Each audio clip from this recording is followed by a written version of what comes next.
So what we're going to do now is talk about setting up a game of Parallax. Great. Okay?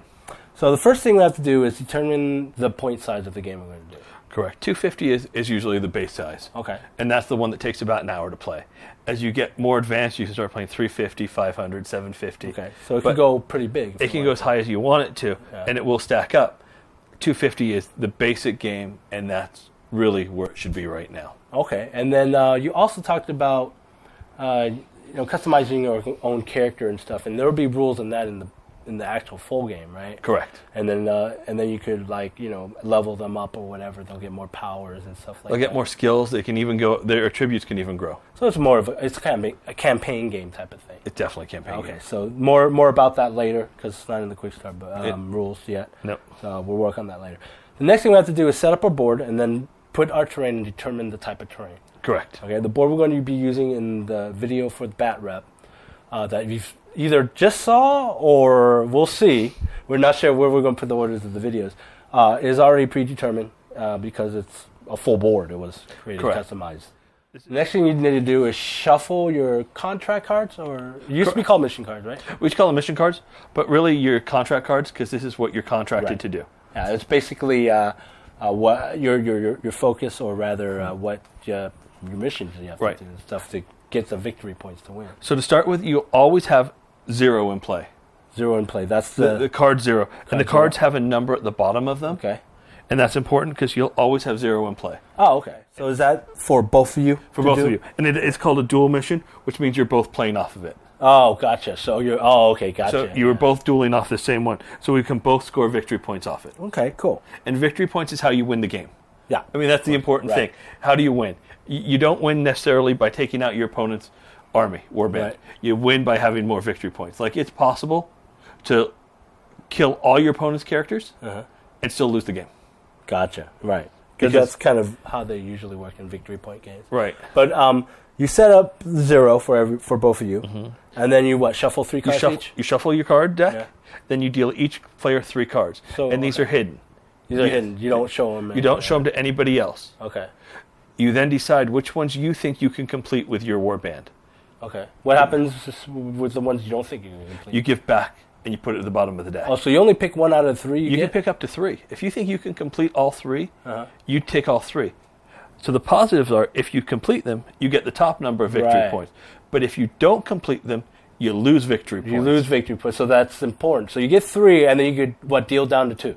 You can deal down to 0 if you want to. Oh, you can deal down to 0? And just play the duel. Now, there are some other duels in hand. Right. So if you have another duel, you can put it next to the other one. So now you're both playing off another one. Gotcha. All and then if you do have a duel, you take another card off the deck. Oh, okay. All right. Now, in addition, at the beginning of every turn, if you want to, your commander, who you'll pick at the beginning of the battle, can say, I want to take damage and take more contract cards. Oh, that's interesting. Why would you do that? Because let's say you've already completed them, or you realize that one of your characters is killed, and you can't complete the one you've got, so you want a different one to see if you can do that one instead. Gotcha. So you take damage. You take 1 point for every card that you draw. Gotcha. So if I want 2 more points at the beginning of my turn, 2 more cards, I take 2 points of damage.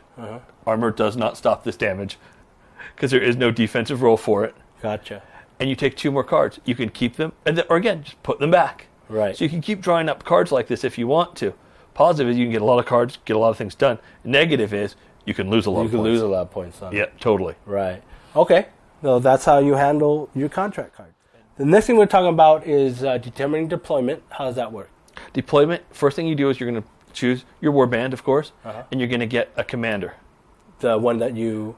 Your commander is one of the models in your army that you've decided, he's who I want to use for my initiative, basically.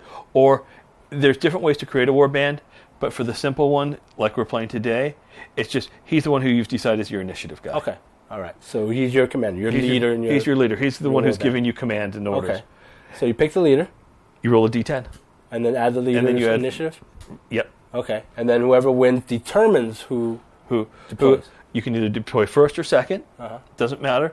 And it'll be alternating activations just like in the game. So I'll play a character, you'll play a character, I'll play a character, you'll play a character. So after you both deploy, then you start the game, right? Correct. The only exception to that is with number 0, which is Control Freak, unless it goes away for some reason, is you're going to play down runic pools. Okay, right. That's right. You're going to have to put down a marker. How big of the marker would be? The marker's 60 millimeter. Okay, and that would be ruin pool markers. Okay. And it looks like that. Nice. All right. And you put it on both sides of your deployment zone? So one goes in each player's deployment zone, which is 6 inches from the edge of the board, and one goes in the center of the table. Okay. So then once you're deployed, then you roll initiative again and figure out who goes first, and then you start the game. Correct. For round one, you start. For round one. Now, what happens if now whoever wins the initiative, do they get to choose or do they have to go first? No, you can choose the other player if you'd want to. Okay, so you could choose to go for the other player to go first. And there's definitely strategic advantages of that depending on how many characters. Because although in this game we've each got 4 characters, there's some other games where people are going to pick Devoid, which are cheaper, or the Tier, which are cheaper. So they could have 7 or 8 characters. Gotcha. So you may want them to go first so they can get people into play or closer to you so you can shoot them. Gotcha. I mean, there's all sorts of tactics depending on your cards, too. All right. Okay, so it lasts 5 rounds, a game of Parallax. A game of Parallax lasts 5 rounds. Okay. And then once you finish 5 rounds, normally, right? Because isn't there some contract cards that could override that? There will be. There will be? Yeah, there are not. Not in the quick rules, but there will be in the more advanced game.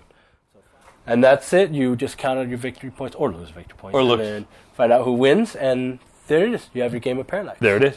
And that's the game. Well, I hope you enjoyed this video. This goes through the quick start rules really quick, just to get you, just in case you're too lazy to read, basically. That's why we made this video. All right. The next thing is check out the battle report.